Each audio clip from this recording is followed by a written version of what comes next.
Bem-vindos a mais uma aula de Física Geral 1. Dando continuidade à parte de rotações, na última aula nós introduzimos o conceito de torque e começamos a falar sobre produto vetorial. Explicamos o que era o produto vetorial.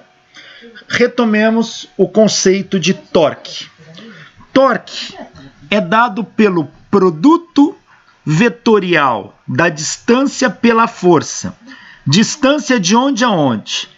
A distância do eixo de rotação até o ponto em que a força atua. Então, dado um corpo como esse disco, esse corpo tem um eixo de rotação, eu aplico uma força F aqui, a uma distância R do eixo de rotação, esta força vai causar uma rotação nesse corpo. A grandeza associada ao efeito dessa força, nós chamamos de torque. Torque, ou também conhecido como momento de força. É a mesma coisa.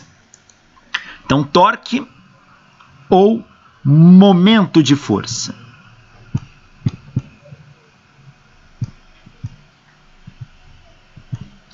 Vai ter livro que aparece a letra grega tau, de torque. E vai ter livro que vai aparecer a letra M, de momento de força. Tá? Então, eu posso escrever assim também. O vetor momento de força é o produto vetorial de R por F. Então, escrever assim ou escrever assim é a mesma coisa. Então, cuidado para não se perderem só por causa do nome de uma variável, de uma letra aí. Torque e momento de força, estamos falando da mesma grandeza. A unidade de torque ou momento de força no sistema internacional, a unidade é Newton vezes metro. Então, a gente mede em Newton vezes metro. E se torque é um produto vetorial, o módulo do torque é o módulo da distância vezes o módulo da força vezes o seno do ângulo entre eles.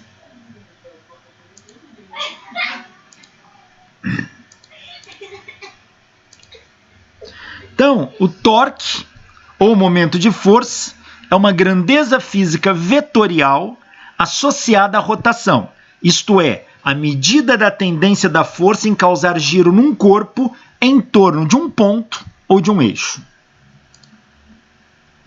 Por exemplo, esse indivíduo aplica uma força nessa chave e essa chave tende a rotacionar o parafuso em torno do eixo Z. Então, o que esse cara está aplicando aqui de fato é um torque, pois essa força, ao longo dessa distância, gera um torque que é a tendência de rotação deste parafuso em torno do eixo Z. O torque, também chamado de momento de força, é R produto vetorial F. É muito comum também se usar um índice no torque ou no momento de força em relação a onde está o eixo de rotação. Então, por exemplo, nesta figura, o eixo de rotação está aqui no ponto O. Então, a gente usa um índice O aqui. Poderia escrever assim também. Torque em relação a O é a tendência de rotacionar em relação ao ponto O. Este ponto O é chamado de polo. Polo é onde está o eixo de rotação.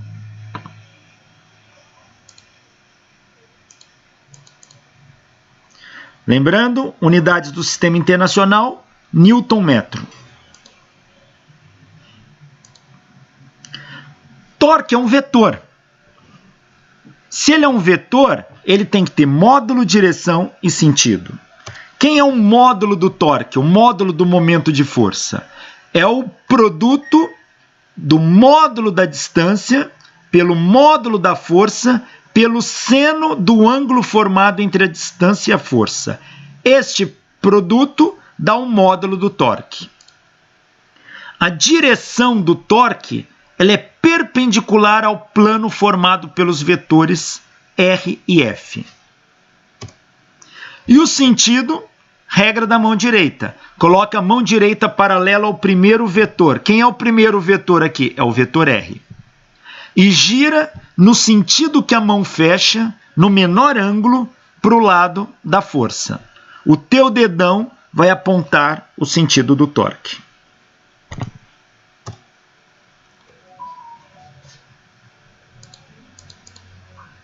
Então tá aqui. Se a força tá para cá, a distância D, coloca a mão direita paralela à distância, todos os dedos abertos com o polegar para cima, paralela ao vetor distância. Gira para o lado que a mão fecha, para o lado da força. O teu dedão aponta o sentido do torque. Olha que o dedão está para cima, o torque, o momento de força, é um vetor que age para cima. A rotação, ó, é de D para F. Então, o F tende a girar o corpo no sentido aqui anti-horário.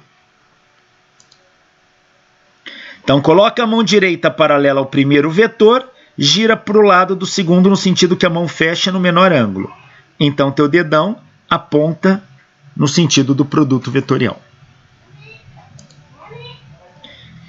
Se você olhar isso aqui de cima, esse sistema rotaciona no sentido anti-horário. Se o dedão estiver para cima ou saindo do plano, a rotação é sentido anti-horário. A gente diz que nesse caso o torque é positivo. Se o dedão estiver entrando no plano para baixo e a rotação for no sentido horário, o torque passa a ser negativo.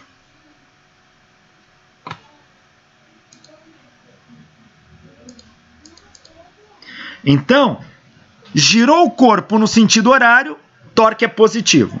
Girou o corpo no anti-horário, torque é positivo. Girou o corpo no sentido horário, o torque é negativo. Ou dedão saindo do plano dos vetores, torque positivo. Dedão entrando no plano dos vetores FR, torque é negativo. Vamos imaginar que esse cara está aplicando força nessa chave, mas a força, ó, está formando um ângulo θ com o vetor distância. Quem é o torque? Torque é R produto vetorial F. O módulo do torque é módulo de R, módulo de F, seno do ângulo entre eles, que é o θ aqui, ó. O R, aqui no caso, é a distância D, ó. É a distância do polo ao ponto de aplicação da força, ó. Então, troco o R por D. Mas, se eu pegar esta linha de ação da força e prolongar para cá, ó, e do polo eu prolongar uma linha que cruze perpendicularmente a linha de ação da força, ó, prolongo a linha de ação da força, do polo traço uma linha que cruze perpendicularmente a linha de ação da força, ó, perpendicular, aqui, ó, forma 90 graus. Ó. Esta lateral em azul aqui, ela vale quanto? Ela é o cateto oposto desse ângulo aqui. Então, ela vale D seno θ. D seno θ. Mas só que D seno θ está aqui nesse produto. Eu vou chamar D seno θ de D'. D seno θ, vou chamar de D'. Então, isso aqui é D'. Então, o torque pode ser calculado como F vezes D'. Esse D' aqui é chamado braço do momento.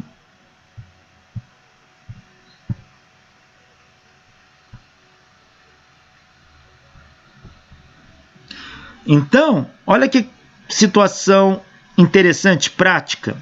Se a força está inclinada, prolonga a linha de ação dela e do polo traça uma linha perpendicular. Se você multiplicar a força por essa linha perpendicular a ela, te dá o torque também. É o mesmo torque. Então, posso calcular o torque, neste caso, assim ou assim. Qualquer uma dessas duas permite calcular o torque. O braço do momento, muitas vezes também é chamado braço da alavanca.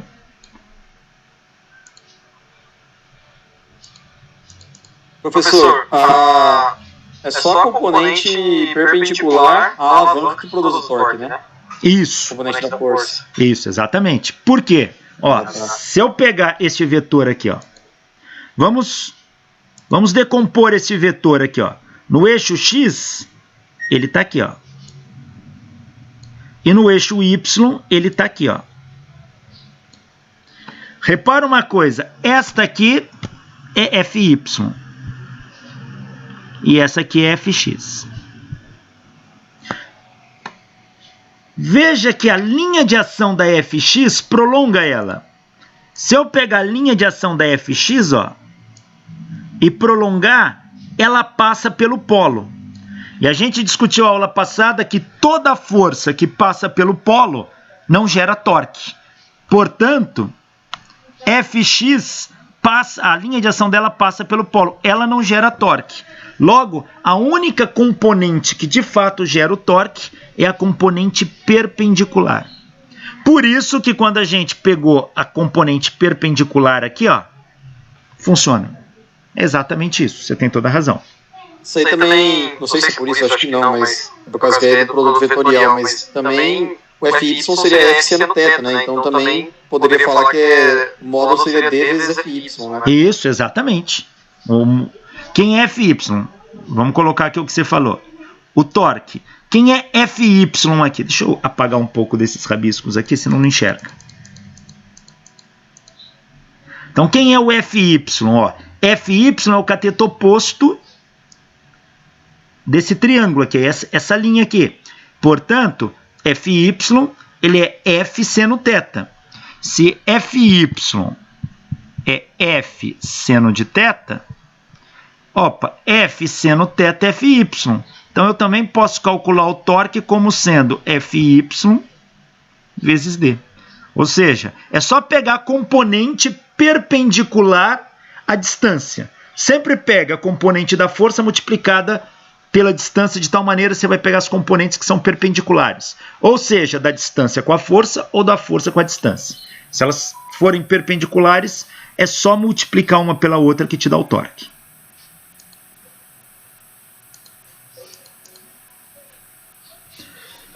Torque resultante de forças coplanares.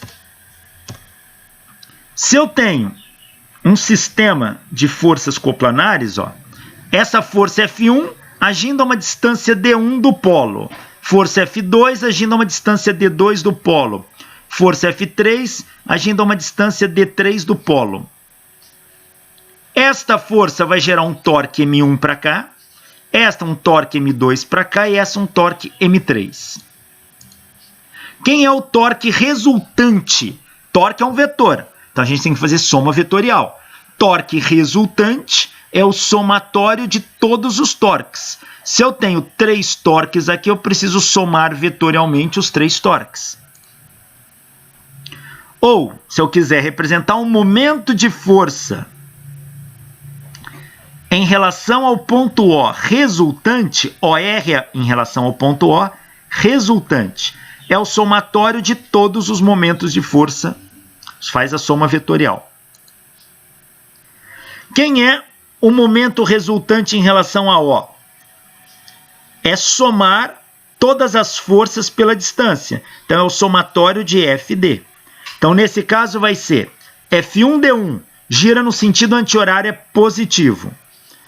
F2D2 gira no sentido horário, é negativo. E F3D3 gira no sentido anti-horário, é positivo. Ou seja, torque resultante é fazer o somatório de todos os torques envolvidos no seu sistema.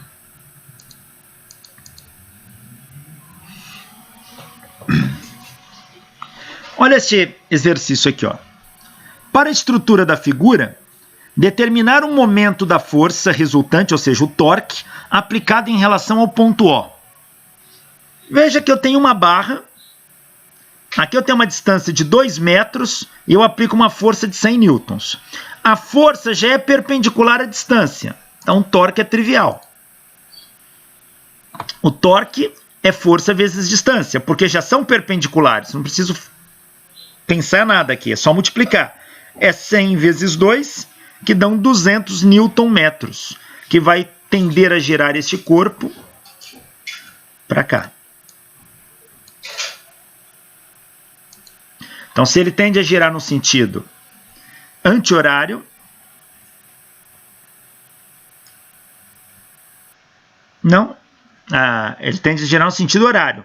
Esse torque aqui, ele é negativo. Então, se eu quiser representá-lo, a melhor forma seria menos 200 Nm. É que na real é uma questão de perspectiva também, né? Porque se eu olhar por baixo, por exemplo, ele vai ser anti-horário. Como assim você fala? Não, se for, por exemplo, que eu estivesse do outro lado da figura, tipo, atrás da tela, vamos supor. Veja. Aí, no caso, seria anti-horário. Perfeito, dependendo de onde que você está, mas você tem que olhar para a figura na posição que você, neste caso aqui, para nós observadores desta situação, esse torque é negativo. Sim, sim. Então temos duas maneiras de representar isso. Ou você vai colocar o sinal de menos, ou você vai colocar o sentido da rotação como está aqui. Ó. Sentido da rotação. Horário é negativo. Tá? Então, tem autor que escreve dessa maneira. 200 Nm, rotação para cá. E vai ter autor que vai escrever apenas assim, menos 200 Nm. São equivalentes à maneira de analisar isso. Olha este aqui. Eu tenho agora uma estrutura em forma de L, onde horizontalmente ela mede 2 metros e verticalmente 0,75 metros.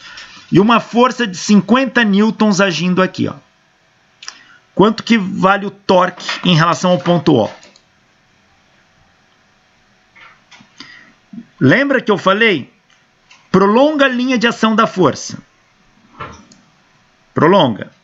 Agora, do polo, prolonga uma linha que seja perpendicular à linha de ação da força. Daqui prolongo. Opa, então o torque vai ser o produto da força por essa distância aqui, ó. É o produto da força por essa distância, porque eles são perpendiculares aqui. A força vale 50 newtons.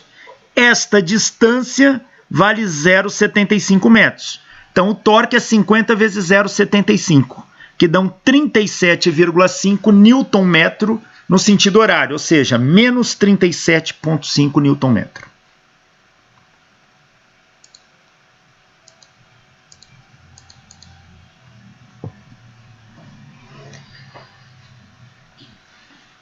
Olha esta figura.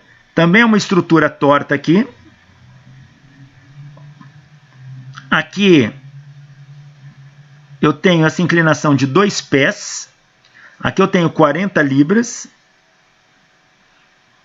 Eu tenho uma estrutura girante aqui em volta. Aqui eu tenho um ângulo de 30 graus. Se aqui vale 2 pés, a horizontal disso vale 2 cosseno de 30. Qual é o torque resultante? Está na vertical, então, essa... Oi? Está na vertical essa estrutura, então. Vertical não, por quê? Está no horizontal aqui, ó. O ponto, do ponto O até não, esse... eu digo assim, ela está de pé. Veja, vamos colocar um sistema de coordenadas aqui para se situar. Aqui é o eixo X. E aqui é o eixo Y. A barra de O até esse rolete está ao longo do eixo X. A força de 40 libras está ao longo do eixo Y. A distância aqui é horizontal. E a força aqui é vertical. Tudo bem? Isso aqui está preso a um chão, por exemplo. Não sei se era essa a tua dúvida. Não, porque eu digo assim, isso daí poderia ser tipo uma estrutura tipo um quadro, ou poderia ser uma grelha, né? Poderia, mas poderia simplesmente ser uma barra presa a um eixo rotativo aqui, ó. Que nem um câmbio de automóvel, só que deitado. Então, olha... Porque se ela tá na vertical, se essa barra for tipo um quadro, estiver na vertical assim, vai dar um momento, né? Se ela estiver na horizontal, vai dar outro, né? Considerando que a força evidentemente está para baixo, né? A força está na vertical, né? Vertical apontada para baixo. Então, e a gente não está levando em conta o peso dessa barra, ele não está citando nada. Então, olha, se eu percorrer aqui, ó, prolongar a linha de ação da força, ó, e lá do polo eu traçar uma linha de tal maneira que ela cruze perpendicular à força, então o meu vetor resultante, o meu torque vai ser o produto desta força por essa distância rosa. Então a força é 40 libras, a distância rosa são 4 pés mais 2 cosseno de 30 pés. Fazendo esta conta aqui, dá 229 libra-pé no sentido horário, ou menos 229 libra-pé.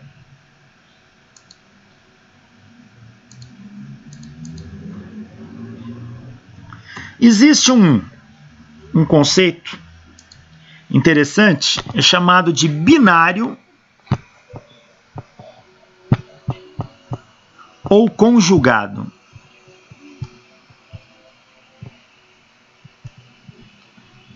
É quando duas forças de igual valor e sentidos opostos atuam na extremidade de um corpo.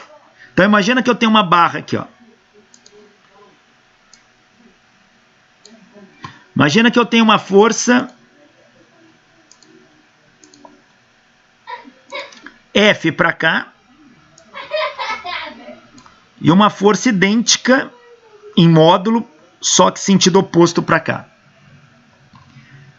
É evidente que essas forças vão fazer essa barra rotacionar. Essa força vale F e essa também vale F. Imagina que a distância, o tamanho da barra vale R. Então essa barra vai girar. Como as forças agem na extremidade da barra, elas tendem a girar a barra em torno do centro de massa dela, que vai estar aqui no meio. Ora, se aqui é o centro da barra, essa distância vale R sobre 2. E essa aqui, R sobre 2. Quem é o torque resultante? É a soma dos torques. Então, vou chamar essa força de 1 e essa de 2. Mas elas são iguais em módulo, tá? Então, o torque resultante vai ser igual ao torque da força 1, que ele faz no sentido horário, então ele é negativo, mais o torque da força 2, que também age no sentido horário, é negativo. O torque resultante vai ser menos o torque da força 1, é F, é o F1 que é o F, R sobre 2. Não preciso multiplicar pelo ângulo, porque eles são perpendiculares já, que é só multiplicar um pelo outro. Então, vai gerar, essa força tende a girar a barra em torno desse centro. Menos o torque da força 2 é F, R sobre 2. Ora, esse valor mais esse valor é 2 vezes ele. Então, o torque resultante é menos 2 vezes ele, vai dar F vezes R.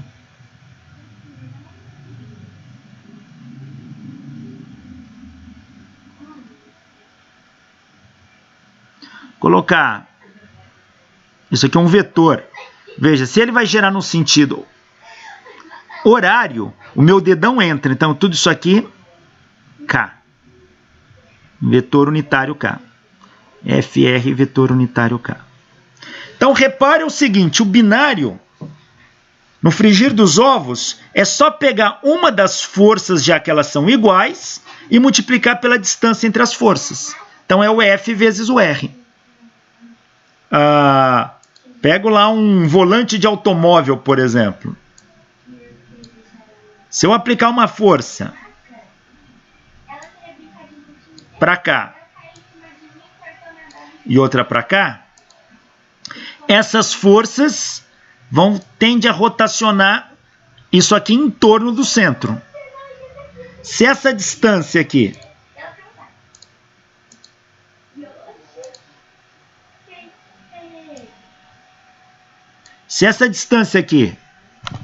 vale D, e aqui é F, aqui é F, o torque é o binário, é o conjugado. Ele vai ser quem? F vezes D. Basta pegar um único valor das forças e multiplicar pela distância entre elas. Por exemplo, se aqui o D, por exemplo, vale 2 metros e o F vale 10 newtons e 10 newtons, o torque desse sistema, então, vai ser, como são perpendiculares já, vai ser 10 vezes 2, que vai dar 20 newton-metro. Tá aí. Então, quando você tiver forças simétricas em sentidos opostos, agindo ao longo de uma distância, o torque é chamado de binário. E é só multiplicar o valor de uma das forças, pois elas são iguais, pela distância entre as forças.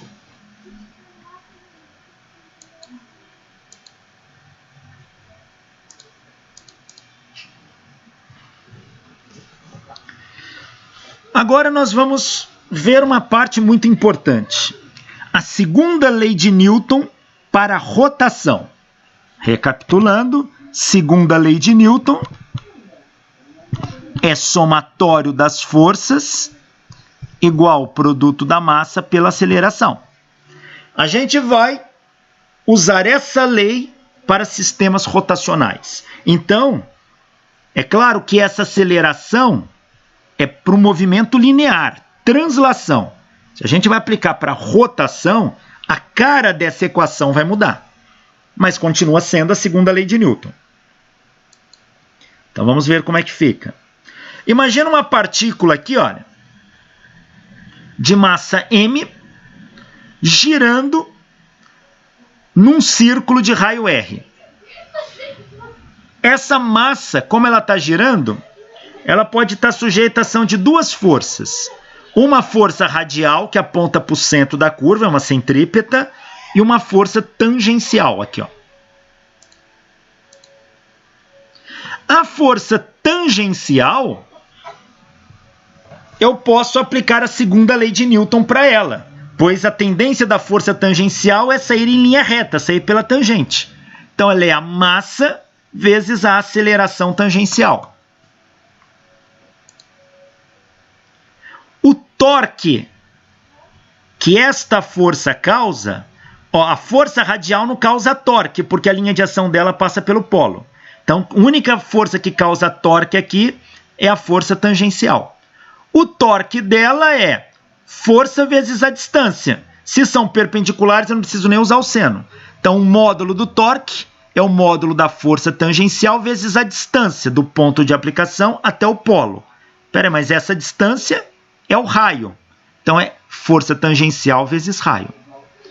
Força tangencial, massa vezes aceleração tangencial vezes raio. Ora, mas a gente já viu que a aceleração tangencial é o raio vezes a aceleração angular. Lembrando, a aceleração angular é a aceleração linear dividida pelo raio. Linear só pode ser tangencial. Então, daqui a gente tira que a aceleração tangencial é o raio vezes a aceleração angular. Então, está aqui. Substituindo aqui na aceleração tangencial, o torque fica massa vezes R alfa, tudo isso vezes o R aqui, ó, Ó, multiplicando R com R, isso aqui dá massa raio ao quadrado vezes alfa. Bom, mas se isso é uma partícula, massa vezes raio ao quadrado para uma partícula é o momento de inércia da partícula. Então, o torque que age nesta partícula é o momento de inércia desta partícula vezes a aceleração angular dela. Esta equação é a segunda lei de Newton na forma rotacional. Ou seja, ao invés de eu usar força, eu uso torque. Ao invés de eu usar a massa, eu uso o momento de inércia. Em vez de eu usar a aceleração linear, eu uso a aceleração angular. Veja, isso é para uma partícula, mas esta é a segunda lei de Newton para a rotação. É assim que a gente escreve a segunda lei de Newton para sistemas rotacionais. Torque é momento de inércia vezes aceleração angular.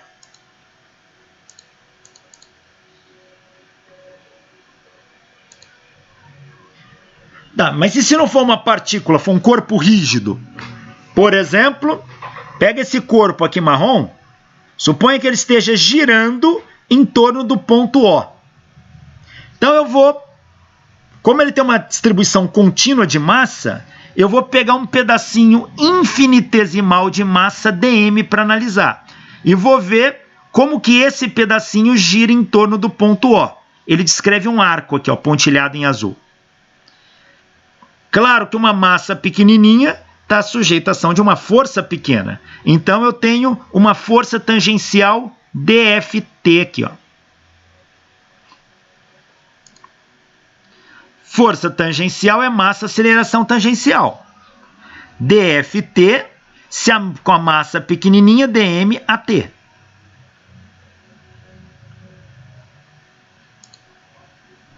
Quem é o torque? O torque vai ser pequenininho. O torque é a distância vezes a força. A distância é R, a força é dft. Claro que se aqui eu peguei um elemento infinitesimal, esse torque é infinitesimal.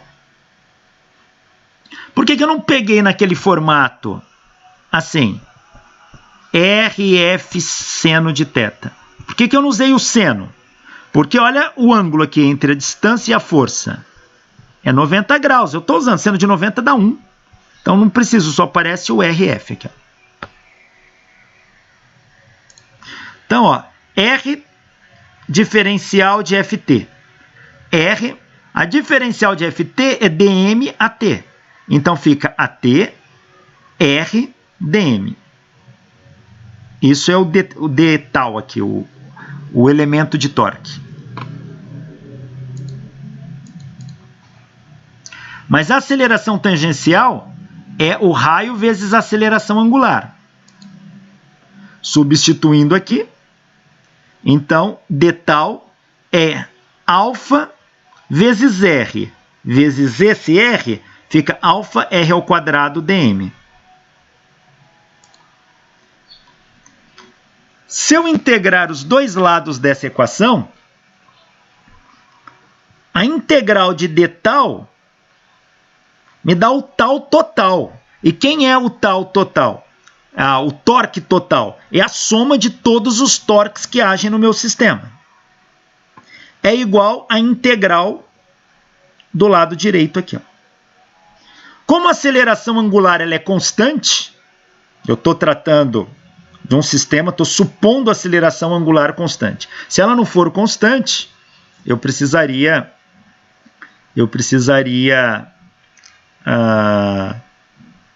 determinar ela em função de alguém. Mas a gente trabalha com problemas normalmente cuja aceleração angular é constante. Uma vez que a aceleração angular é a aceleração tangencial dividida pelo raio.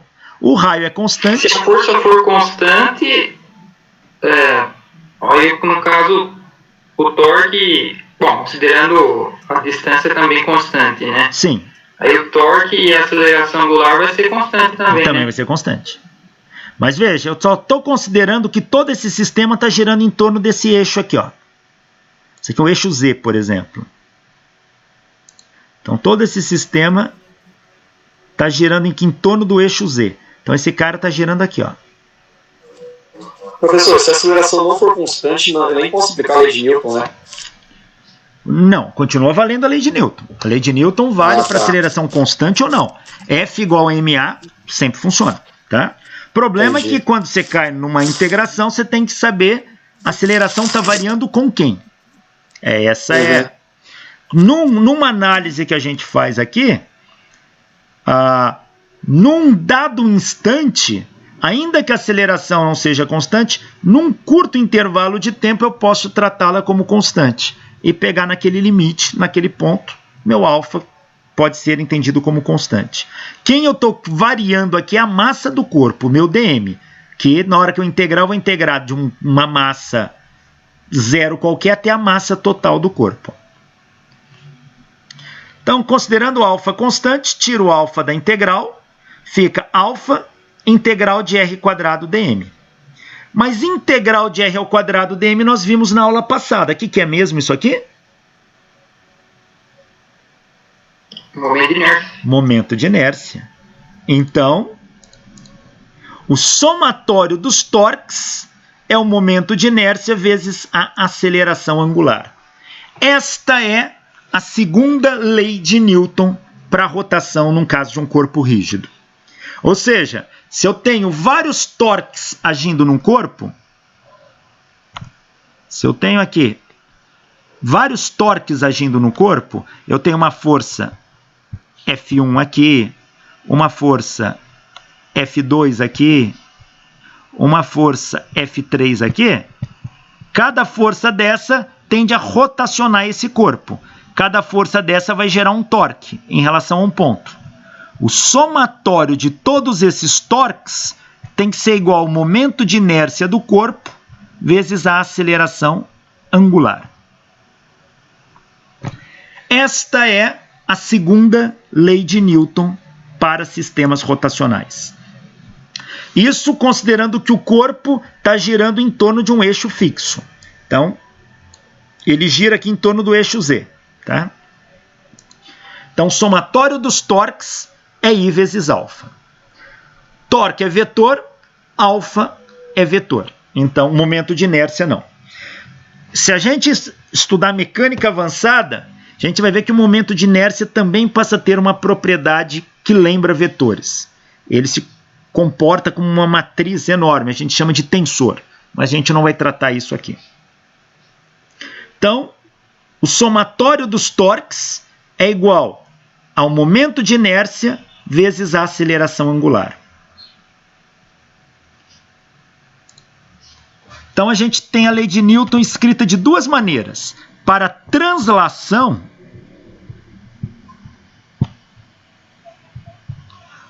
a segunda lei de Newton fica somatório das forças é igual ao produto da massa pela aceleração. Para rotação, a segunda lei de Newton fica somatório dos torques é igual ao momento de inércia vezes a aceleração angular. É a mesma lei, tá? Só que uma aplicada à translação e outro aplicado à rotação.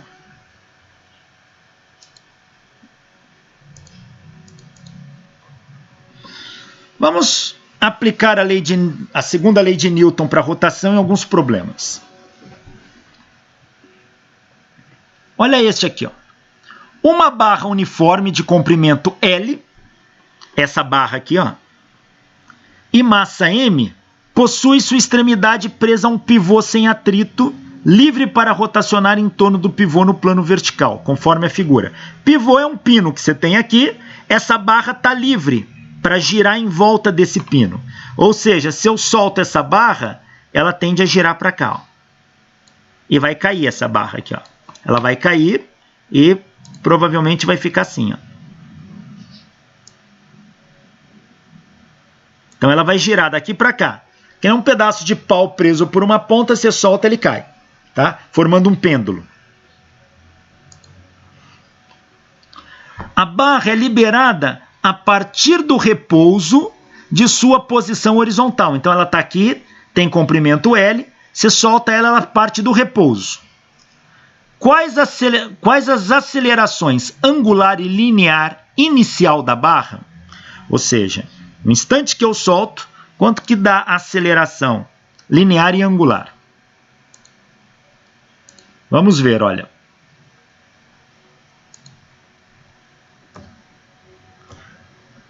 Primeira coisa que eu tenho que pôr aqui é a segunda lei de Newton da rotação, porque essa barra vai girar.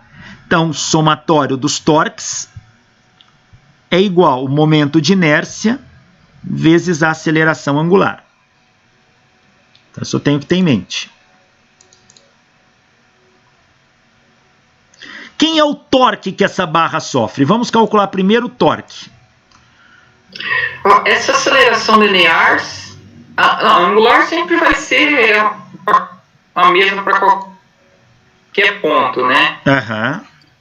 Porque ela está só variando o ângulo. O ângulo é o mesmo, exceto para o ponto do pivô. Todos os demais têm. Uhum. A linear seria por centro de massa, a pergunta? Barra é liberada a partir do repouso de sua posição horizontal. Quais a aceleração linear e angular da barra? Ele não especifica. Então a gente vai calcular para o centro de massa. Tá? Uhum. Mas poderia calcular para a extremidade da barra aqui, ó. Tá? Nada impede. Uhum. Como que eu calculo o torque? Primeiro, qual é a força que age nesse sistema? A única força que está agindo é o peso, que é massa vezes gravidade. Se a força está agindo aqui, a aceleração está agindo aqui, ó. Só tenho ela. Então, o torque é força vezes distância. A força é mg. A distância é metade do comprimento da barra, que é o que está aqui, ó.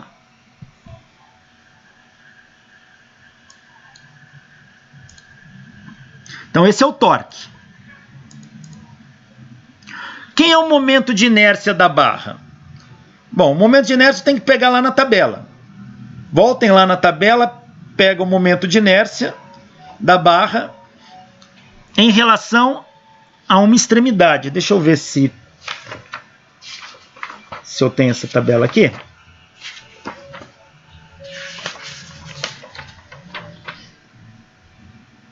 Em relação à extremidade, aqui é o pivô, porque ela está girando em torno do pivô. Em relação ao pivô, se você pegar lá na tabela, o momento de inércia de uma barra é 1/3 de ml². Está aqui. Eu já tinha até colocado aqui. 1/3 de ml². Aplicando a segunda lei de Newton da rotação, somatório dos torques é momento de inércia vezes aceleração angular. Então, quem é a aceleração angular? É o somatório dos torques, eu só tenho um torque. Então, é o torque dividido pelo momento de inércia. O torque é mgl/2, dividido pelo momento de inércia, que é 1/3 de ml². M cancela com M, L com L².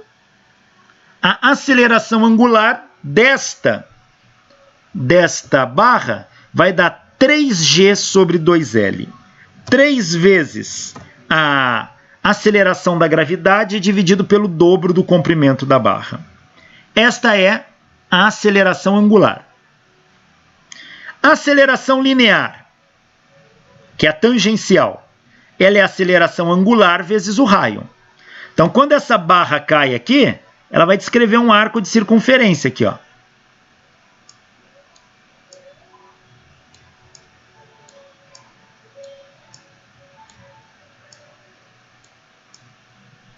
Ela vai descrever aqui. A aceleração tangencial,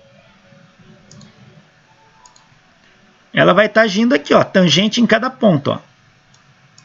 Aqui. Aqui, essa é a aceleração tangencial. Ela é R vezes alfa. Quem é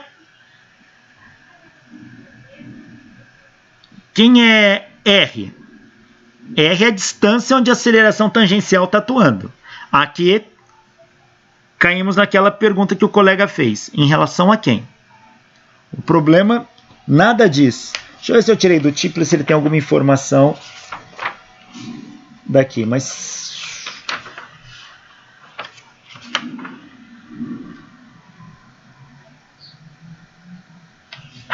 não. A aceleração tangencial, ela pode pegar qualquer ponto aqui, ó. Se eu multiplicar R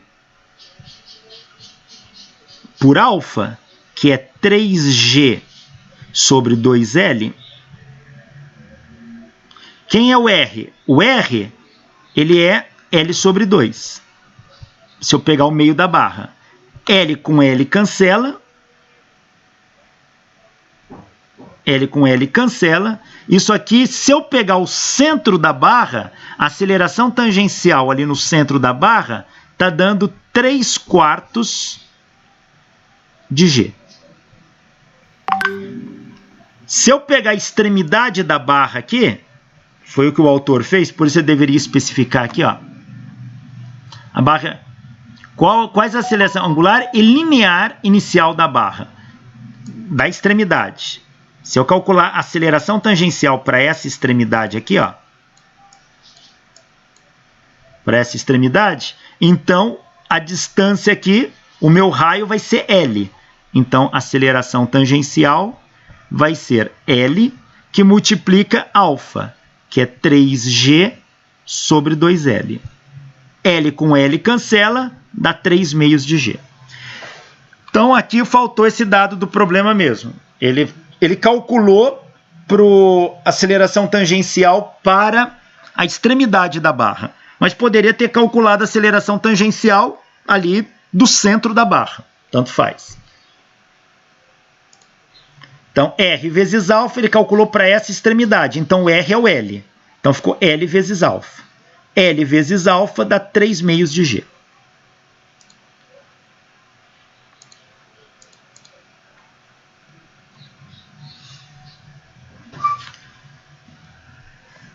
Este outro. Uma roda de raio R, massa M e momento de inércia I é livre para girar em torno de um eixo horizontal sem atrito, conforme a figura. Então, essa roda gira sem atrito em torno desse eixo aqui, ó. Uma corda fina é enrolada na roda e na sua outra extremidade se prende-se um objeto de massa M. Está aqui o objeto, está aqui a corda enrolada aqui, ó. Determinar a aceleração angular da roda, a aceleração linear do objeto, agora ele especificou de quem que ele quer aqui, e a força tensora na corda. Bom, esse objeto tem massa, então tem um peso. Peso mg puxa o objeto para baixo. Estica a corda, tem uma força tensora agindo aqui para cima. A força tensora aqui no disco, ela aponta para baixo, ó, das extremidades para o meio da corda. Isso faz com que esse disco gire. Esse disco tem raio R, ó, e massa Emão. Vamos aplicar a segunda lei de Newton da rotação. Somatório dos torques é I vezes alfa. Eu vou olhar para o disco, estou olhando somente para o disco, só aqui, ó.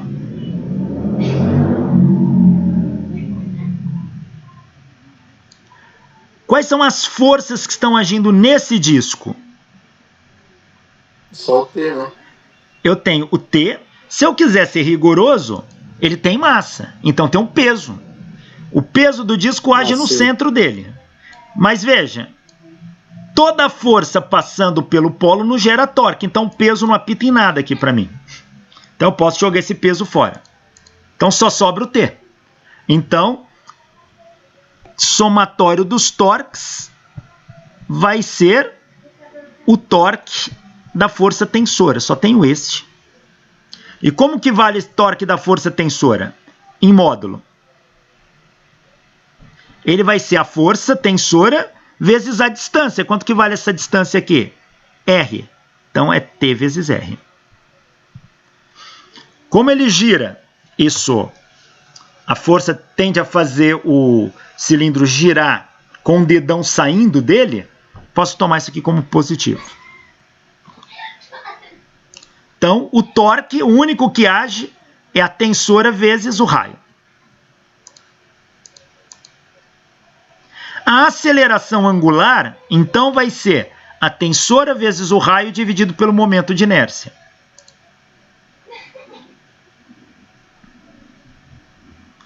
Agora, eu vou aplicar a segunda lei de Newton para a caixa. Então, olha que esse problema está exigindo eu aplicar 2 vezes a segunda lei de Newton. Um para o corpo que rotaciona e outro para o corpo que translada. Tenho rotação e translação juntos. Então, apliquei a segunda lei de Newton para a rotação para o disco. E agora eu aplico a segunda lei de Newton para a caixa que vai transladar, vai abaixar aqui. Então, a somatória das forças em Y é a massa vezes a aceleração. Quem são as forças em Y? Se a caixa está baixando, é o peso menos a tensora. mg menos T é igual a ma. Daqui eu tiro que A é mg menos T sobre m. Agora, como é que eu linko? Como é que eu linko as duas leis, as duas equações da segunda lei de Newton? Sempre que você escrever a segunda lei de Newton para translação e a segunda lei de Newton para rotação para tratar o problema, você vai ter que juntar as duas.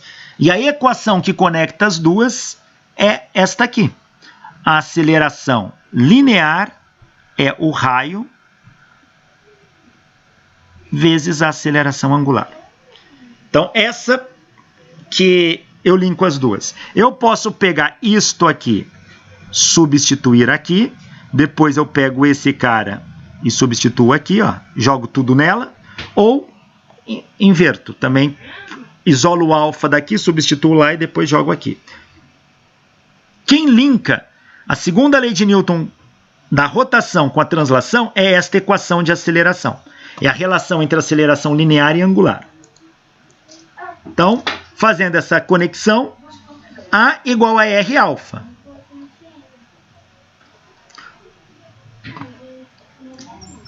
Então, se A igual a R vezes alfa, A igual a mg menos T sobre m. Então, R vezes alfa é R vezes isso. R vezes alfa é R vezes isso. Mas aqui eu já tenho R. R vezes R fica R quadrado aqui. Então, a aceleração é tensora R quadrado sobre momento de inércia igual mg menos T sobre m.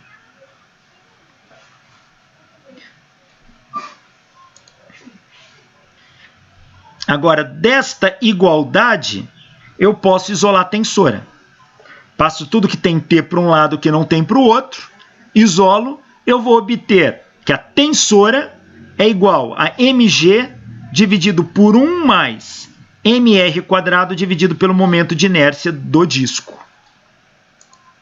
Esta é o valor da força tensora. Agora, dava para expressar também o momento de inércia em função do raio e simplificar alguma coisa, não dava? Dá. Você isole uma variável em função de outra e consiga conectar, faz também. Não é obrigatório só trabalhar assim. Mas que essa aqui linka muito facilmente as duas equações. Então, normalmente, ela vai ser muito útil nesse caso. Mas você pode. Tá? Eu posso, se eu quiser, complementar isso aqui. Eu falo mais para expressar no final a resposta. Como que você fala? Como que é? Desculpa. Deixar só em função da gravidade. Ah, tá. Você tem que conhecer o momento de inércia do corpo. Então, por exemplo, esse cara aqui é um disco, não é? O momento de inércia do disco, deixa eu pegar, vai dar meio de mr quadrado, se eu não me engano. É isso? Deixa eu pegar aqui é meio de mr quadrado. Então, o momento de inércia desse cara é meio de mr quadrado. Então, como é que fica a tensora? Fica assim, ó.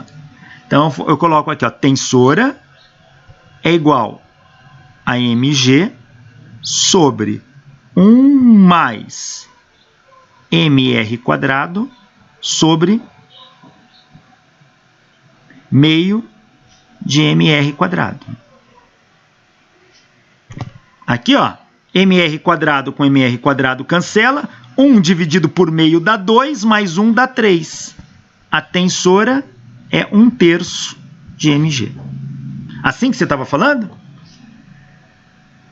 Olha como fica mais bonitinho. Valeu, obrigado. Não, então você pode fazer isso, mas para isso você tem que conhecer o momento de inércia. Aqui a gente está deixando em função do momento de inércia, mas se você tivesse os dados, você substituiria. Coisa muito complicada, às vezes. Aqui a gente só está expressando, agora é só embutir o momento de inércia ali, tranquilo, você resolve. Tá? Ficou em função do peso. Veja, a tensora dá 1/3 do peso do objeto.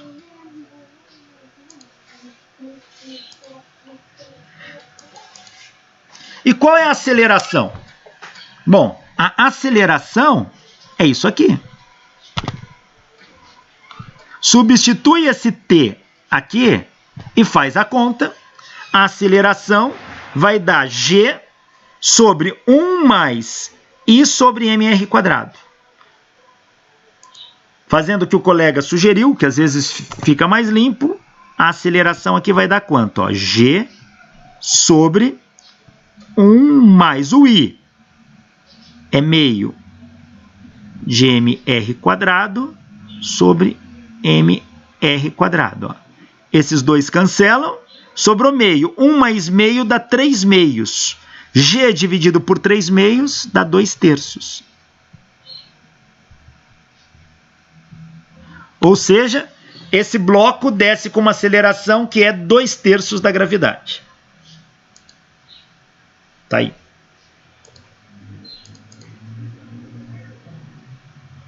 E a aceleração angular é A sobre R.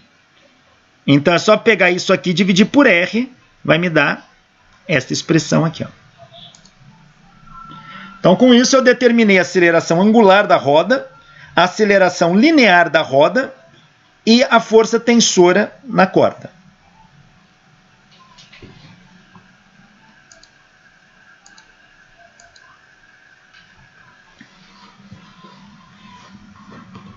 Olha este corpo aqui, ó. Na verdade, esse sistema, né? Dois corpos de massa M1 e M2 estão conectados por um fio de massa desprezível que passa por duas polias de momento de inércia I e raio R cada. Cada polia dessa tem momento de inércia I e tem raio R. As polias giram livremente, sem atrito. Está dizendo que ela gira em volta do pino dela aqui, tá? Então elas não têm atrito com o pino dela. E não há escorregamento da corda sobre as polias. A corda não desliza sobre a polia, a corda está presa à polia, tá? Ela gira junto com a polia. Então, na verdade, é o atrito da corda com a polia que faz esse sistema girar junto. Então, se a polia girar 10 graus, a corda vai descrever um arco de 10 graus. É isso que ele está dizendo. Determinar a aceleração de cada corpo e as tensões na corda. Alguém pode falar, mas espera aí, professor, por que tensões na corda? É só um fio. Quando é um fio, a tensão não é mesmo em todo o fio? Era se não tivesse uma polia que girasse. Quando a gente trata aqueles problemas de bloquinho lá atrás, todas as nossas polias eram ideais. É como se o fio escorregasse por ela. Aqui não. Agora é a rotação dessa polia que leva o fio para frente e para trás. Então a tensora vai depender de como que essa corda está tracionada em cada parte da polia. Então eu preciso fazer um diagrama de corpo livre. Ó. Aqui tem peso. Aqui tem peso. Então eu tenho aqui, ó, por exemplo, peso 1, peso 2. Aqui eu vou ter uma tensora. Uma tensora aqui responde aqui. Vou chamar de T1.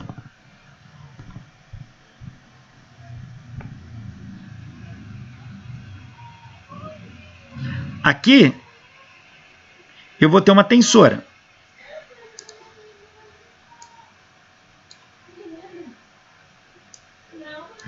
Essa tensora aqui não é a mesma que essa agora, porque a polia gira e gera uma diferença de tração. Então posso chamar aqui de T2. Ó. E aqui, por exemplo, T3. Como eu tiro isso de livro, o autor colocou nomes nisso, eu não sei como que ele pôs. Só estou ilustrando para vocês terem ideia do raciocínio. Depois a gente pega o que o autor fez. Então aqui, eu não sei se ele chamou isso aqui de T3, o outro de T2, como que ele chamou.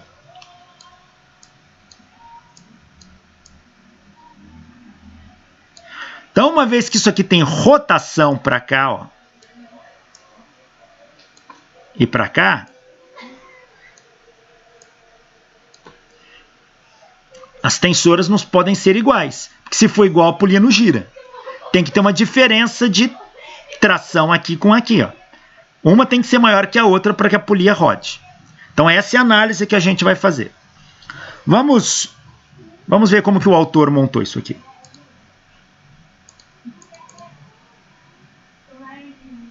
Ele fez como eu.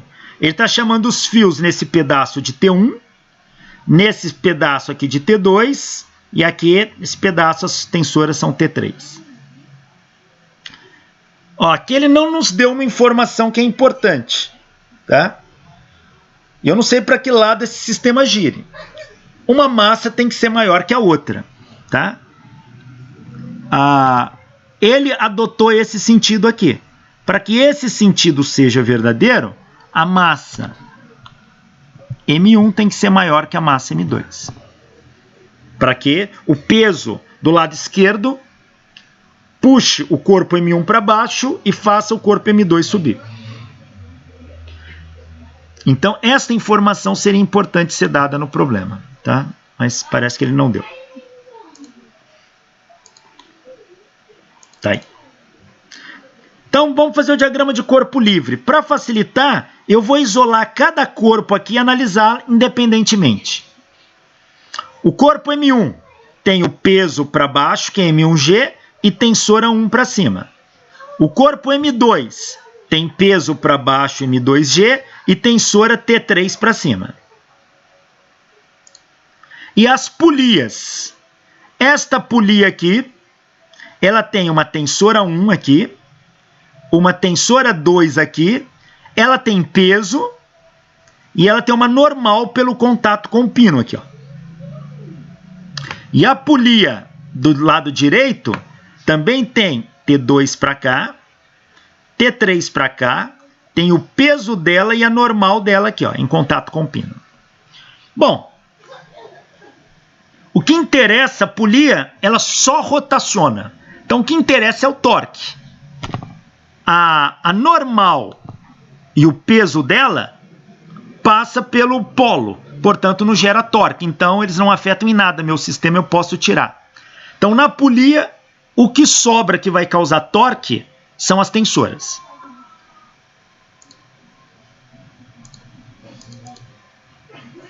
Então agora, olhando para o corpo 1, lembra que o sistema acelera para cá, o corpo M1 cai e o corpo M2 sobe. Então, olhando para o corpo M1, como ele está abaixando, é quem está a favor do movimento menos quem está contra. M1G menos T1 é M1A, segundo a lei de Newton. Para o corpo M2, como ele está subindo, T3 menos M2G tem que ser igual a M2A. Escrevi aqui a segunda lei de Newton para translação para esses dois corpos.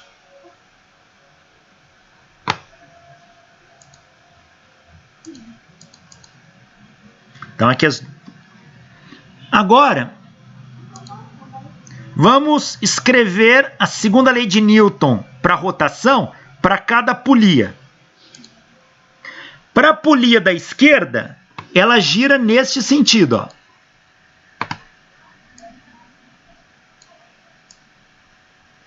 Qual é o torque que T1 causa nela? É T1 vezes a distância R, aqui o raio. Então, é T1 vezes o raio, menos T2 vezes o raio. Então, é T1 vezes o raio, menos T2 vezes o raio. Então, o torque resultante ali vai ser T1R menos T2R. Aqui nesta polia. T1 faz ela girar para baixo, T2 faz ela girar para a direita. Então, colocando o R em evidência aqui, ó, ficou T1 menos T2R é igual ao momento de inércia vezes alfa. Com a polia da direita, ó, com a polia da direita, a rotação é nesse sentido. Então, vai ser T2R menos T3R. T2R menos T3R é igual a I vezes alfa. Eu pus o R em evidência aqui.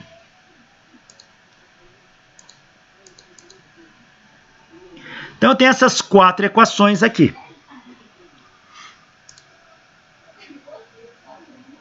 Eu vou somar essas duas equações aqui, ó. Se eu somar essas duas equações, repara o que acontece. Menos T2R mais T2R cancela, ó. Ficou T1 menos T3R, I alfa mais I alfa, 2 I alfa. Então, somando essas duas equações, eu obtive isso.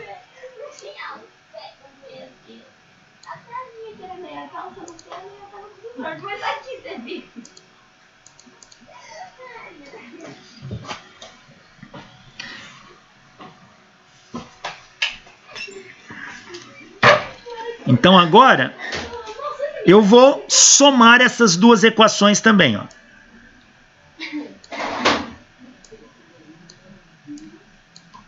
Então, vai ficar M1G menos T1 mais T3 menos M2G é igual M1A mais M2A. Põe o A em evidência, fica M1 mais M2A. Então, a soma dessas duas equações me deu isso aqui.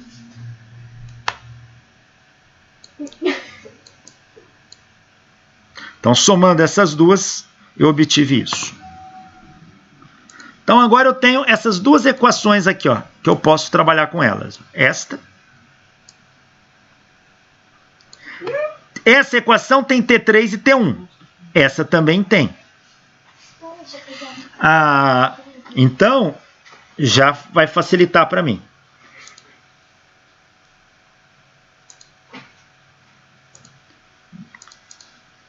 Então, eu tenho essas duas equações. Vamos fazer o seguinte. Eu vou isolar da primeira equação T3 menos T1. Deixo T3 menos T1 no membro e passo tudo isso aqui para o outro membro. Então, isso aqui passo para lá, ou faço diferente. Eu passo esse cara aqui, ó, para cá e passo isso aqui para lá. Então, quando eu fizer isso, aqui vai ficar menos T3 menos, entre parênteses, T3 menos T1. Multiplico menos dentro do parênteses, fica T1 menos T3. Então, dá isso. T1 menos T3R ficou M1G menos M2G. Está aqui. Menos M1 mais M2A. Então, eu só isolei T3 menos T1, Inverti a ordem, pus um sinal de menos para fora, multipliquei tudo por menos 1, obtive esta equação aqui. Ó.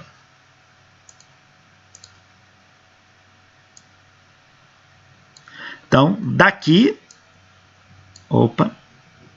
eu obtive isso.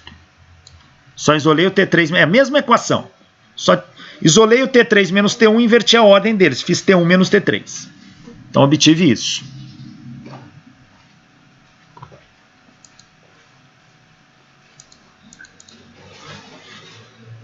Mas quem é T1 menos T3?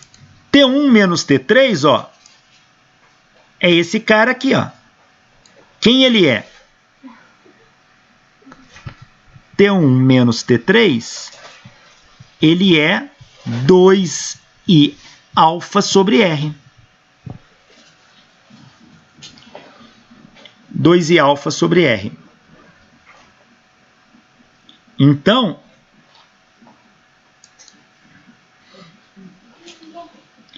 onde está T1 menos T3, eu troquei isto aqui por 2i alfa sobre R. E passei o R para cá multiplicando. Ó. Multiplicando tudo isso. Então, o R multiplicando está aqui. Sobrou 2i alfa e este termo. Então, o que eu obtive foi isso. M1 menos M2G menos M1 mais M2A, tudo isso vezes R, é igual a 2i alfa. Lembrando, quem faz a correlação agora é a aceleração angular. Alfa é A sobre R. Então, onde está alfa, eu posso trocar por A sobre R. Então, tenho essa expressão, tem a expressão da aceleração angular. Substituindo aqui, A sobre R, vai ficar...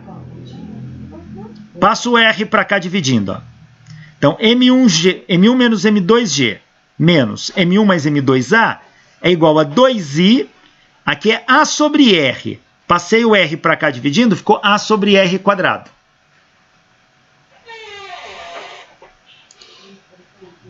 Daqui, agora, eu isolo A. Ó, passo tudo que tem A para um lado que não tem para o outro e obtenho esta expressão. A aceleração ela é igual a M1 menos M2G dividido por M1 mais M2 mais o dobro do momento de inércia por R ao quadrado.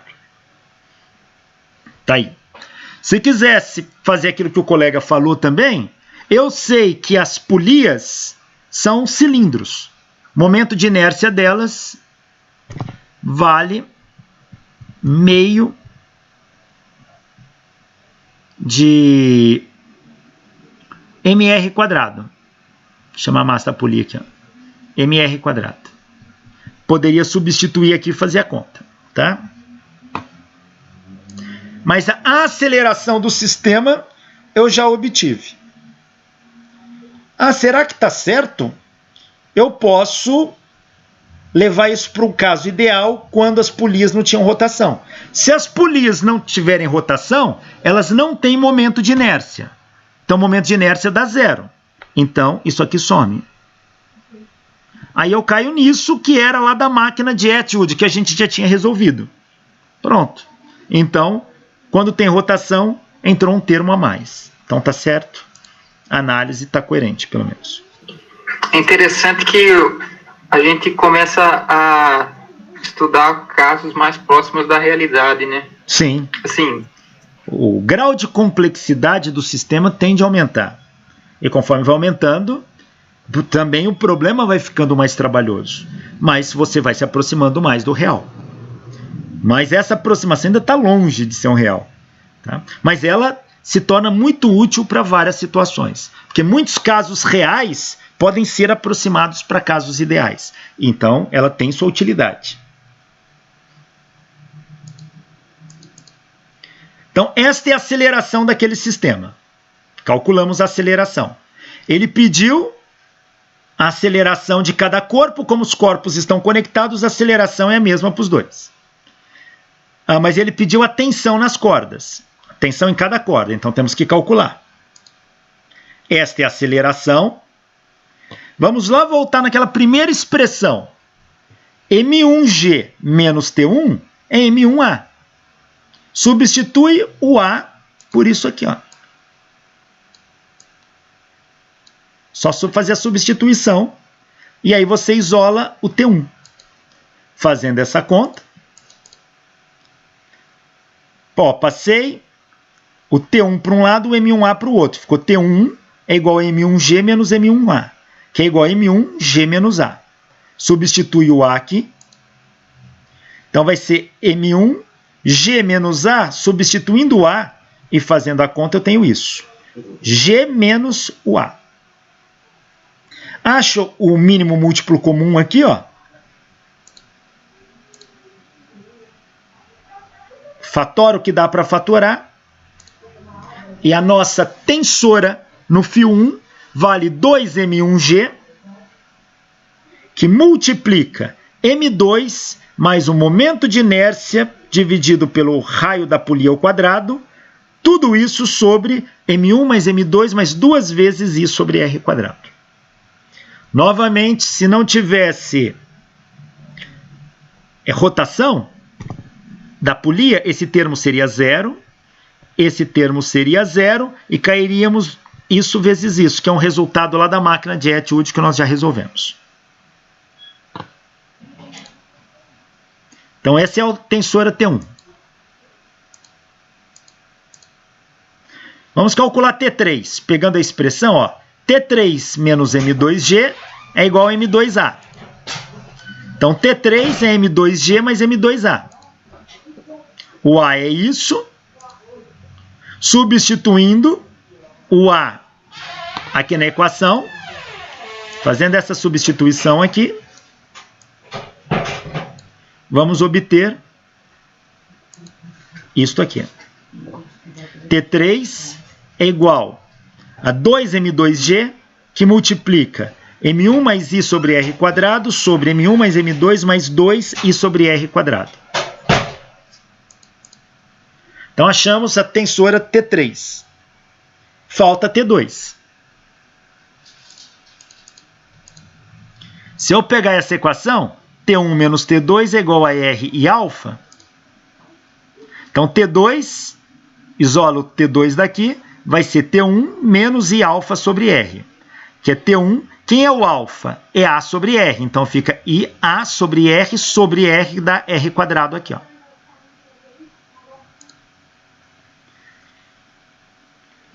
T1 é isto, substitui T1 aqui e faz a conta.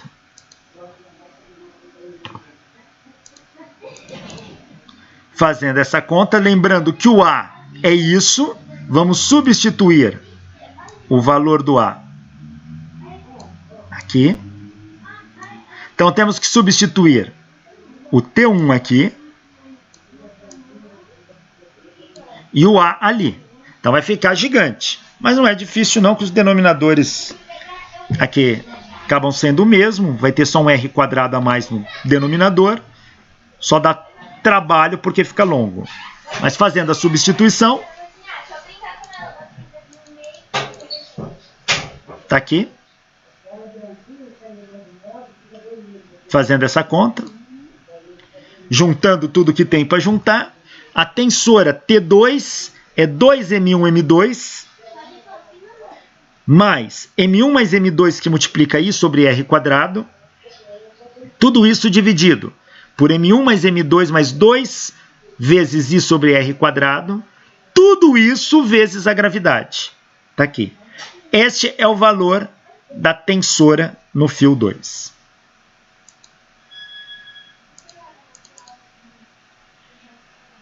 Tá aí. Então a gente calculou as 3 tensoras e a aceleração do sistema.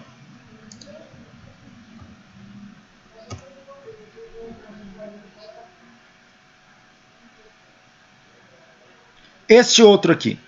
2 blocos estão conectados por uma corda ideal que passa por uma polia de raio R e momento de inércia I. Polia também tem momento de inércia.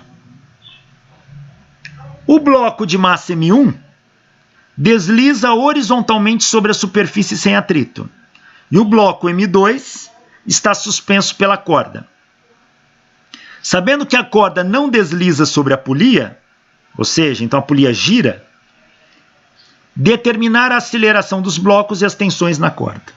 Aqui novamente, esse cara tem peso, tem normal. Então aqui eu tenho peso e normal. Esse outro aqui tem peso.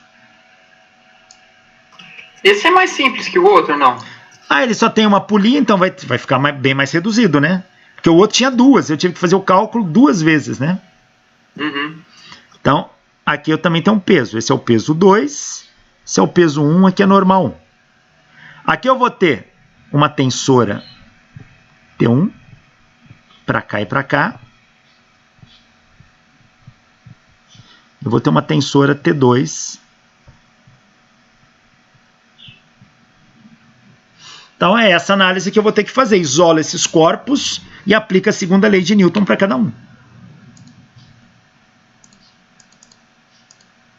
Então, olha, o bloco M1, ele tem o peso, que é M1G, a força normal e a tensora T1 que puxa ele para frente. O bloco M2 tem o peso dele, M2G, tem a tensora T2 que puxa ele para cima. Esse sistema se movimenta para a direita e esse para baixo. E eu tenho uma polia, que aqui eu tenho o peso da polia, tenho a força normal na polia, eu tenho a tensora 1 e a tensora 2. Como a polia, o único efeito dela é rotacionar, então a única coisa que eu tenho que analisar é a rotação. Portanto, a força normal e o peso da polia, ambos passam pelo centro dela, que é o polo de rotação. Não geram torques. Então esses caras aqui, para mim, não vão afetar em nada meu sistema. Posso esse aqui. Só sobra T1 e T2 na polia.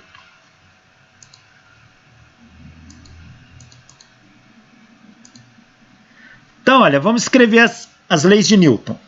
Para este sistema, lei de Newton para translação, a força resultante é massa vezes aceleração. Ó, não tem um movimento vertical aqui, a normal se equilibra com o peso. Ó. Só sobra T1. T1 é M1A. Neste aqui, a soma das forças tem que ser massa vezes aceleração. Pessoal, só um minutinho. Tocou o celular do outro cômodo aqui, não tem ninguém aqui. Só desligar ele. Espera aí.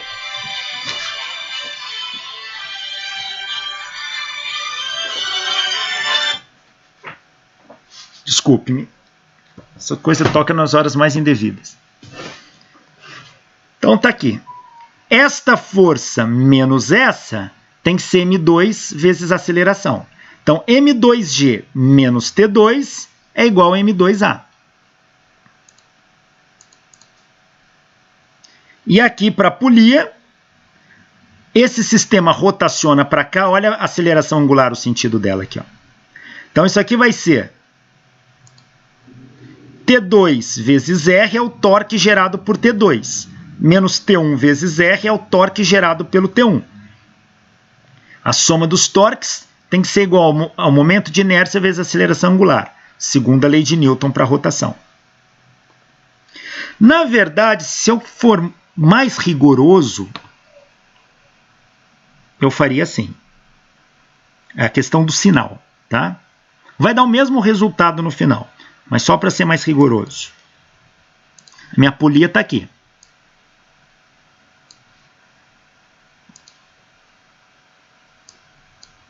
Aí eu tenho a minha tensora.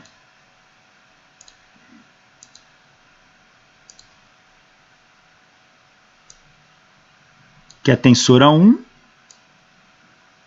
e aqui é a tensora 2.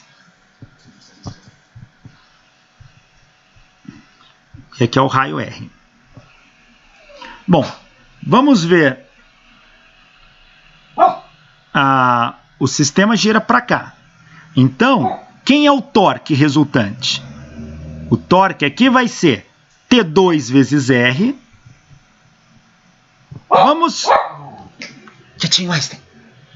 Vamos verificar o seguinte. T2 vezes R está girando essa polia no sentido horário. Então, ela é negativa aqui. E T1 vezes R está girando no sentido anti-horário. Isso aqui é positivo. Só um momentinho, meu cachorro resolveu latir para a porta para abrir. Só um momento. É hoje. Quieto, Einstein. Vai lá.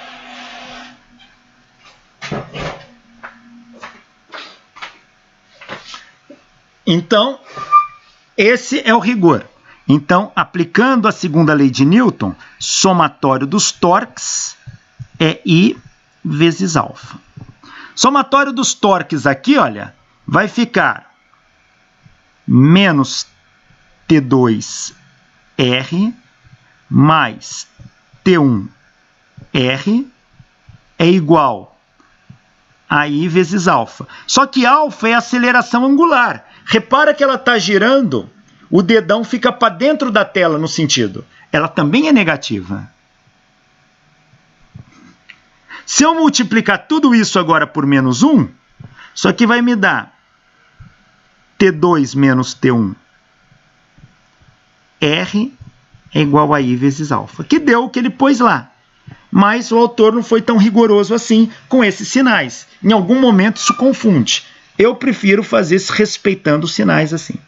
Então, T2 menos T1R é igual a I vezes alfa. Que é o que ele chegou aqui, ó. T2 menos T1R é igual a I vezes alfa. A aceleração aqui, a aceleração tangencial, é o raio vezes a aceleração angular.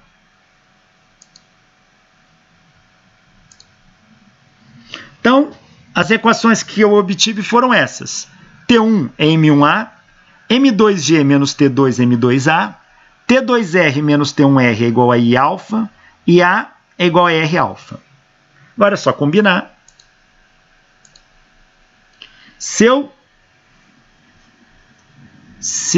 substituir no lugar do alfa aqui, A sobre R, então fazendo isso aqui, ó, T2 menos T1 R é igual a I vezes alfa, mas alfa, ó, é A sobre R. Passa esse R para cá, T2 menos T1 é I A sobre R quadrado. Agora, eu combino essas duas equações para obter T2 menos T1. E substituo o A aqui, ó. Quando eu faço isso, eu vou ter isso aqui em função de A. Isolo o A, me dá este termo aqui. A é igual a M2 dividido por M1 mais M2 mais I sobre R ao quadrado vezes G. Esta é a aceleração desse sistema. Agora, basta eu pegar essa aceleração, substituir aqui na primeira equação, ó, T1, M1 vezes A, M1 vezes isso. E vai me dar que T1 é M2 sobre M1 mais M2 mais I sobre R quadrado vezes M1G. Achei a tensora 1. E o T2 eu tiro dessa relação aqui, ó. M2G menos T2 é igual a M2A.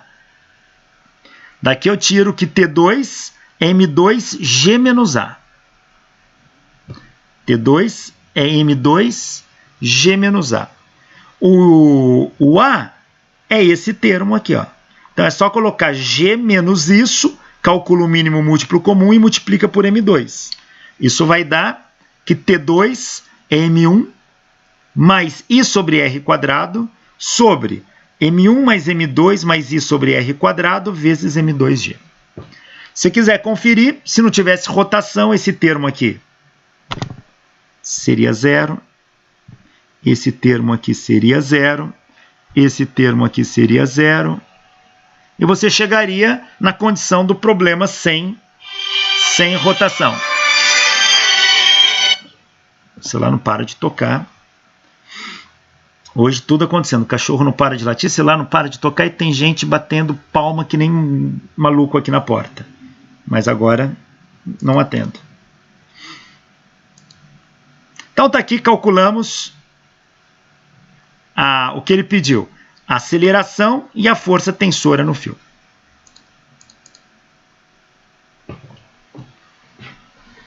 Trabalho, energia e potência no movimento rotacional. Imagine que eu tenho um corpo aqui, olha, corpo rígido, sob a ação de uma força F, que forma um ângulo φ em relação a distância a um polo de rotação. Ele descreve um arco ds e um ângulo dθ. O trabalho realizado por essa força, trabalho é produto escalar da força pela distância. Então, se eu pegar uma distância infinitesimal pequenininha ds, multiplicar escalarmente pelo trabalho, pela força, isso vai me dar um trabalho infinitesimal. Quem é o produto escalar? É módulo de um, módulo do outro, seno do ângulo entre eles. Quem é o módulo de ds? Partindo da definição de ângulo em radiano.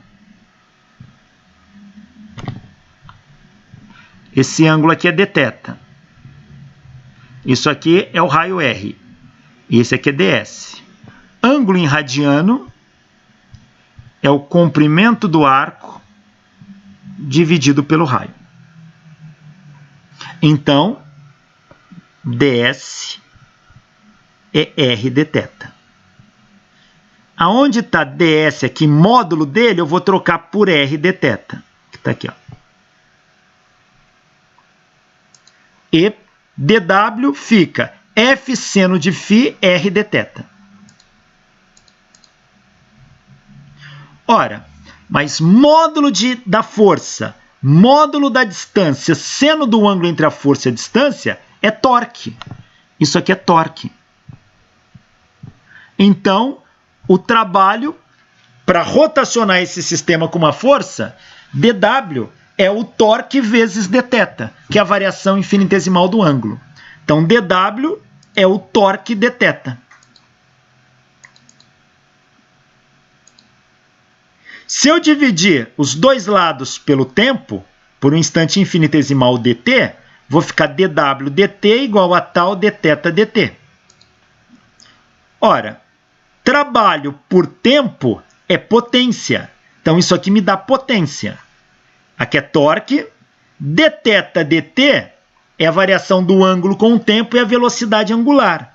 Então, a potência desse sistema é o torque vezes a velocidade angular. Então, potência é torque vezes velocidade angular. Trabalho, dw, é tal dθ.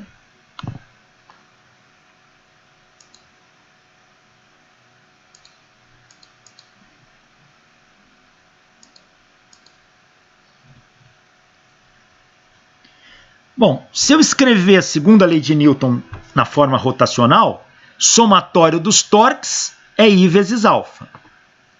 Que é I, quem é alfa? É a aceleração angular, dω dt. Veja, eu posso, se ômega depende do ângulo que ele varre, se ômega é uma função de θ, eu posso aplicar a regra da cadeia aqui, ó. dω dt vai ser dω dθ vezes dθ dt. Regra da cadeia. Então, aplicando a regra da cadeia, dθ dt, esse cara aqui, é ômega. Isso aqui é ômega. Então, dθ dt é ômega. Então, o somatório dos torques ficou I de ômega dθ vezes ômega.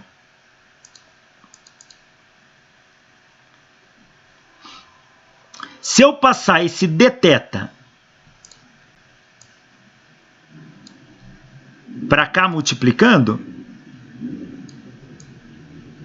vai ficar somatório de tal dθ é igual a I ômega de ômega.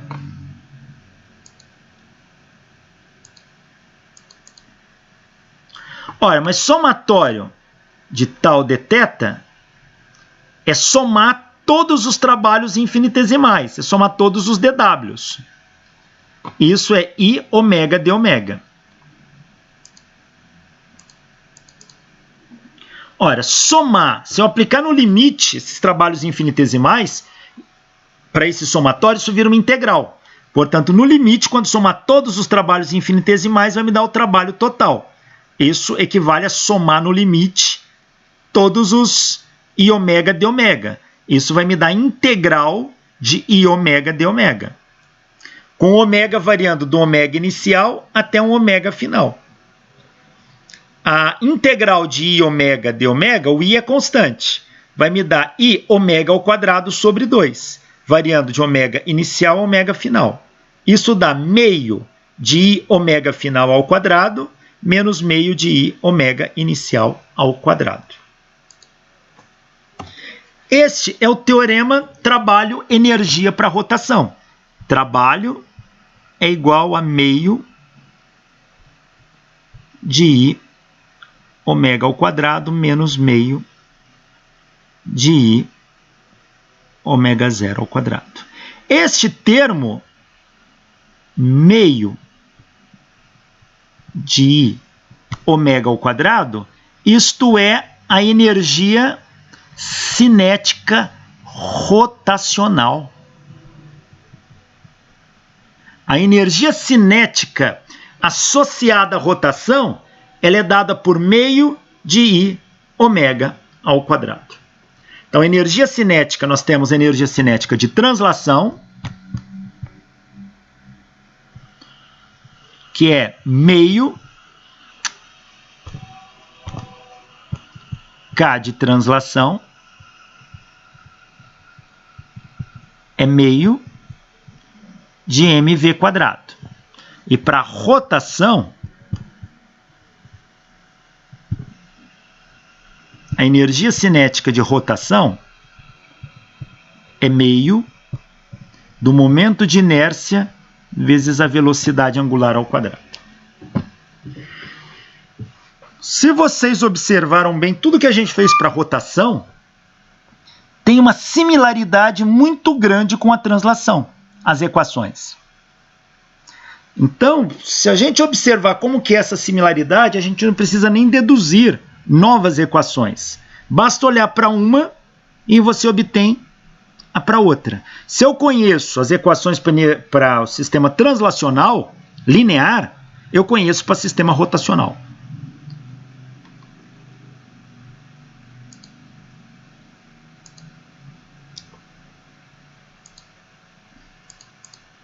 Olha essa tabela aqui, ó. A gente sabe, aqui é movimento linear, é translacional. Aqui é rotação em torno de um eixo fixo. Veja, velocidade linear é dx dt. Velocidade angular, o x vira ângulo, é dθ dt. Aceleração linear é dv dt. Aceleração angular é dω dt. Somatório das forças é massa vezes aceleração. Aqui a lei virou somatório dos torques é momento de inércia vezes aceleração angular. Então, a gente já tem uma similaridade, ó. X na translação vira θ na rotação. V na translação vira ômega na rotação. A na translação vira alfa na rotação. Massa na translação vira momento de inércia na rotação. Força na translação vira torque na rotação. E assim sucessivamente. Então, por exemplo, eu sei que trabalho é produto escalar, é a integral de F produto escalar dr.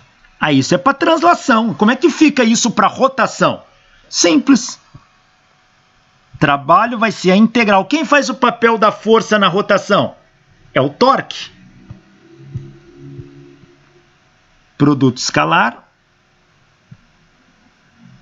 Quem faz o papel da distância na rotação? É o θ. dθ. Pronto. Eu já escrevi a equação do trabalho para um sistema rotacional. Ah, peraí. Força resultante é massa vezes aceleração. Como é que eu escrevo isso para rotação? Quem faz o papel da força?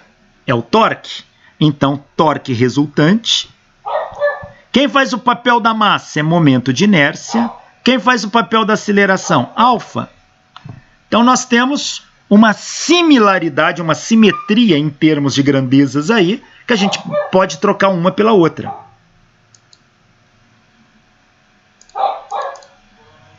Então, olha, o trabalho aqui é força integral da força distância, F dx. Aqui o trabalho é integral de tal dθ. A energia cinética. Como que é a energia cinética na translação? É meio de mv². Como que é a energia cinética na rotação? É igualzinho, meio. Quem faz o papel da massa na rotação? É momento de inércia. A velocidade na rotação é ω². Como que eu escrevo o teorema trabalho e energia cinética? Assim. Trabalho é meio de mv² menos meio de mv0². Mas isso é para translação. Eu posso escrever esse teorema para rotação? Posso. Ele fica assim. Meio, papel da massa, momento de inércia, velocidade angular. Menos meio é I. Então, veja que eu consigo agora passar de um sistema para o outro. Potência. Potência na translação, nós vimos que é produto escalar da força pela velocidade. Aí como é que eu escrevo a potência para a rotação? Quem faz o papel da força na rotação? É o torque. Papel da velocidade, velocidade angular. Pronto. Está escrito. É só passar de um sistema para o outro.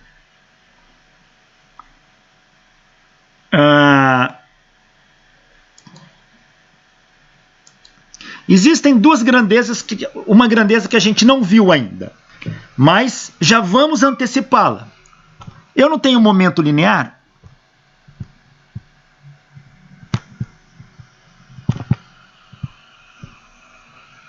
Momento linear, P, é o produto da massa pela velocidade. Como é que eu escrevo isso para rotação? Para rotação a gente chama de momento angular. E usamos a letra L para ele. Mas ele é o similar do momento linear, só que para rotação. Quem faz o papel da massa na rotação? É o momento de inércia. Quem faz o papel da velocidade? A velocidade angular. Então, o momento angular é I⍵². Ele é uma grandeza equivalente ao momento linear, só que para rotação. Momento linear é a quantidade de movimento translacional que um corpo possui. Momento angular é a quantidade de movimento rotacional que o corpo possui. E a gente aprendeu que a força resultante é a derivada do momento linear no tempo. Então eu posso escrever aqui o similar. Quem faz o papel da força na rotação? Torque resultante. Ele é igual à derivada. Quem faz o papel do momento linear? Momento angular, no tempo. A gente vai estudar essas duas relações ainda, mas já antecipo. Momento angular sai só de saber passar de um sistema para o outro.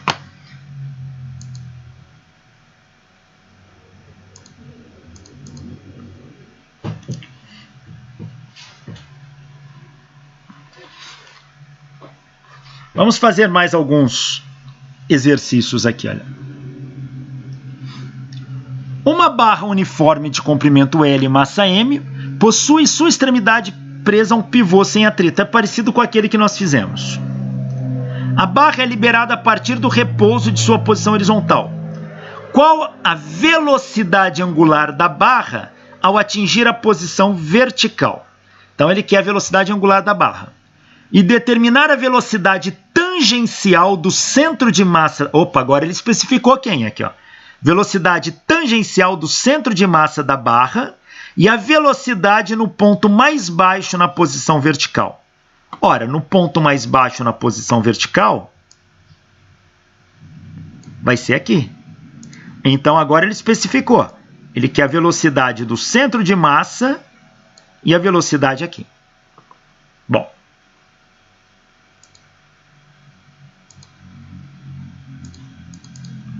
Então vamos lá. Qual a velocidade angular da barra na posição vertical? Eu vou usar o princípio da conservação de energia. Supondo que não tem atrito, que o sistema é conservativo, eu posso usar? Pode. Para rotação funciona? A conservação de energia funciona sempre. Desde que não tenha atrito, etc e tal, vai funcionar. O que diz o princípio da conservação de energia? Que energia mecânica num ponto é igual a energia mecânica no outro. Aqui no ponto inicial, chamar de EI. É quando a barra está na horizontal. E vou chamar de EF quando a barra está na vertical. Então, a conservação de energia diz que EI tem que ser igual a EF. Quem é EF? É energia cinética final, mas energia potencial final. Quem é EI? Energia cinética inicial, mas energia potencial inicial.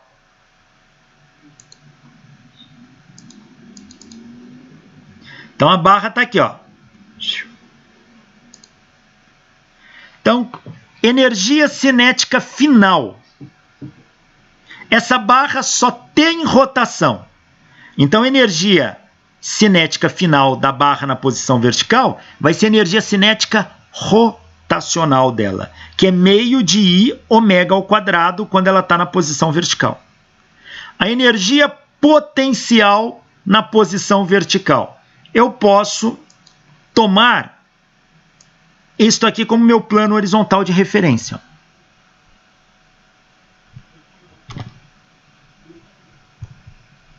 Então, a energia potencial nesse ponto é zero. Isso tem que ser igual a energia cinética inicial. A energia cinética inicial é zero. A energia potencial inicial, se a barra estava na horizontal, ela tinha uma altura.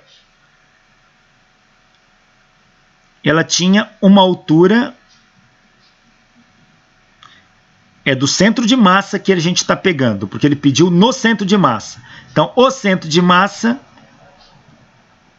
quando ele está na vertical aqui, vai ser L, não, vai ser mg L sobre 2, energia potencial inicial.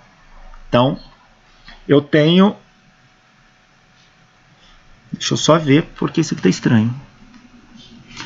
mgL sobre 2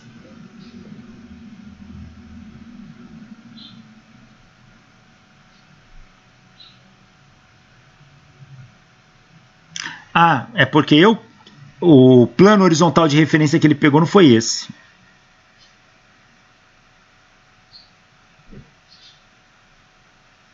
O plano horizontal de referência que ele pegou foi esse, desculpa.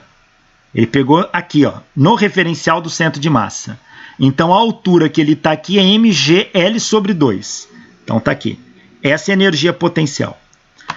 Meio de I ômega ao quadrado. O I da barra é 1/3 de ml quadrado.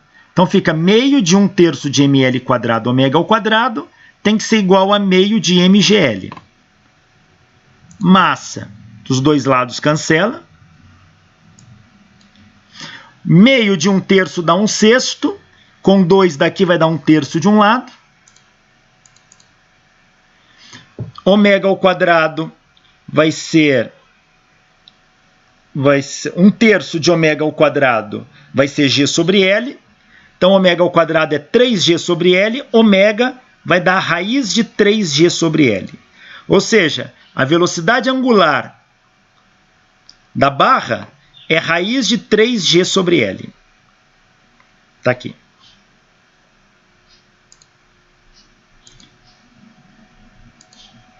O item B. Ele quer a velocidade tangencial do centro de massa da barra e no ponto mais baixo. Ora, velocidade do centro de massa é o raio vezes ômega. O raio do centro de massa até o pivô é L sobre 2, vezes ômega. Ômega é raiz de 3g sobre L. L sobre 2 vezes raiz de 3g sobre L dá meio da raiz de 3gl. Então, esta é a velocidade do centro de massa. E a velocidade no ponto mais baixo? A velocidade no ponto mais baixo aqui, olha. Se aqui é a velocidade no centro de massa, se aqui é a velocidade no centro de massa, se eu dobro a distância,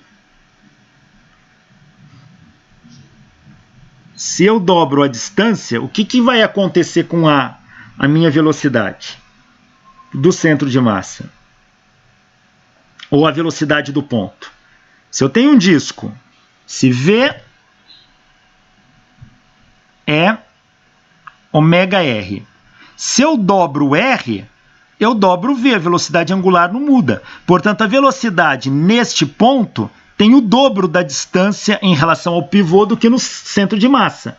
Então, a velocidade nesse ponto vai ser o dobro da velocidade do centro de massa. É só pegar isso aqui, multiplicar por 2. Então, vai ser raiz de 3g sobre L.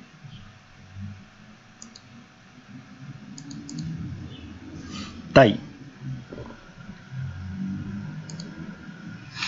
Bom, próxima aula a gente fala sobre rolamento sem escorregamento e vamos falar de momento angular e conservação do momento angular.